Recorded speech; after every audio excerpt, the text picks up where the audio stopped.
US में immigration crackdown अब एक नए फेज में पहुंचता दिख रहा है, जहां टैक्स डेटा और बैंकिंग सिस्टम भी एनफोर्समेंट का हिस्सा बन सकते हैं।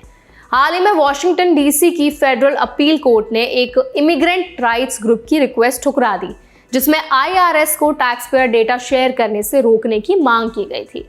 तो आज इस वीडियो में हम समझेंगे ये डेटा शेयरिंग एग्रीमेंट है क्या, आईएस को किस तरह की जानकारी मिल सकती है, डिपोर्टेशन प्रोसेस कैसे तेज हो सकता है, proposed bank citizenship check rule क्या है और इंडियन इमिग्रेंट्स को अपने राइट्स और कंप्लायंस को लेकर किन बातों का ध्यान रखना है। चलिए फिर जल्दी से वीडियो को स्टार्ट करते हैं। हाय, मेरा नाम है वर्षा दुबे और आप जो देख रहे हैं एनबीटी टेक एड पर। सबसे पहले बैकग्राउंड समझते हैं। US court of appeals for the DC circuit की 3 जज बेंच ने प्रिलिमिनरी इंजंक्शन देने से इनकार कर दिया। इमिग्रेंट राइट्स ग्रुप ने चैलेंज किया था कि आईआरएस और डिपार्टमेंट ऑफ होमलैंड सिक्योरिटी के बीच जो डेटा शेयरिंग एग्रीमेंट हुआ है वो प्राइवेसी कंसर्न उठाता है। ये एग्रीमेंट ट्रेजरी सेक्रेटरी और होमलैंड सिक्योरिटी सेक्रेटरी के बीच साइन हुआ था। इस एग्रीमेंट के तहत आईस यानी कि इमिग्रेशन एंड कस्टम्स एनफोर्समेंट कुछ स्पेसिफिक नाम और एड्रेस आईआरएस को क्रॉस वेरिफिकेशन के लिए भेज सकता है। आईआरएस अपने टैक्स रिकॉर्ड से मैच कर सकता है कि रिलेटेड व्यक्ति ने टैक्स फाइल किया है या नहीं और एड्रेस डिटेल्स क्या हैं।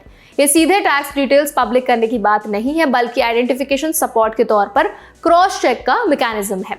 लीगल तौर पर आईआरएस डेटा कॉन्फिडेंशियल माना जाता है। इंटरनल रेवेन्यू कोड सेक्शन 6103 के तहत टैक्स पेयर इंफॉर्मेशन प्रोटेक्टेड रहती है, लेकिन लॉ में कुछ एग्जेम्पशंस भी हैं जहां लिमिटेड शेयरिंग अलाउड है, खासकर लॉ एनफोर्समेंट पर्पस के लिए। गवर्नमेंट का तर्क है कि एग्रीमेंट इमिग्रेशन एनफोर्समेंट को सपोर्ट करता है और बॉर्डर सिक्योरिटी एजेंडा का हिस्सा है। अटॉर्नी जनरल ने इस रूलिंग को एडमिनिस्ट्रेशन के लिए विन बताया। डिपार्टमेंट ऑफ होमलैंड सिक्योरिटी ने डेटा के अनुसार पिछले 1 साल में करीब 3 मिलियन इलीगल इमिग्रेंट्स यूएस से बाहर गए, जिसमें सेल्फ डिपोर्टेशन और फॉर्मल रिमूवल दोनों शामिल हैं।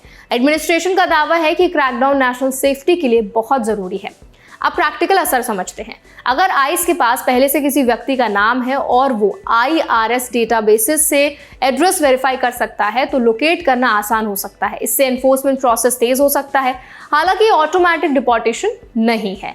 डिपोर्टेशन के लिए लीगल प्रोसेस जरूरी है, जिसमें notice to appear, immigration court hearing और जज का ऑर्डर शामिल होता है। इंडियन कम्युनिटी के लिए सबसे जरूरी चीज ये है कि ये कदम प्राइमरली अनडॉक्यूमेंटेड इमिग्रेंट्स को टारगेट करता है।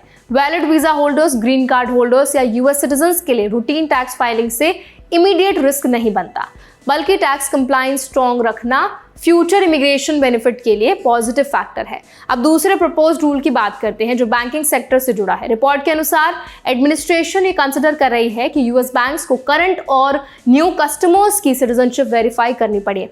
अभी बैंक्स एंटी मनी लॉन्ड्रिंग और know your customer rules follow करते हैं, लेकिन सिटीजनशिप स्टेटस कलेक्ट नहीं करते।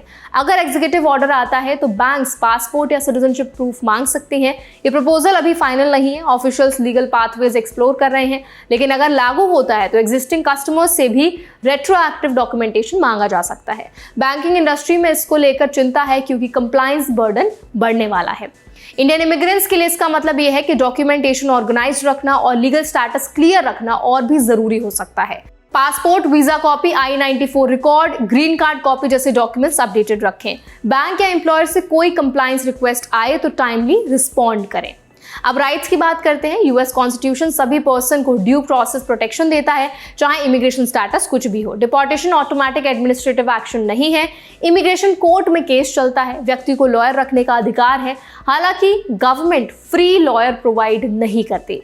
एविडेंस चैलेंज करने और अपील करने का भी ऑप्शन होता है। अगर कोई इंडियन अनडॉक्यूमेंटेड स्टेटस में है तो टैक्स फाइल करना इलीगल नहीं है। IRS individual tax payer identification number यानी ITIN के जरिए अनडॉक्यूमेंटेड इंडिविजुअल्स भी टैक्स फाइल कर सकते हैं। Tax compliance future regularisation process में सपोर्टिव फैक्टर हो सकता है, हालांकि ये लीगल स्टेटस गारंटी नहीं करता।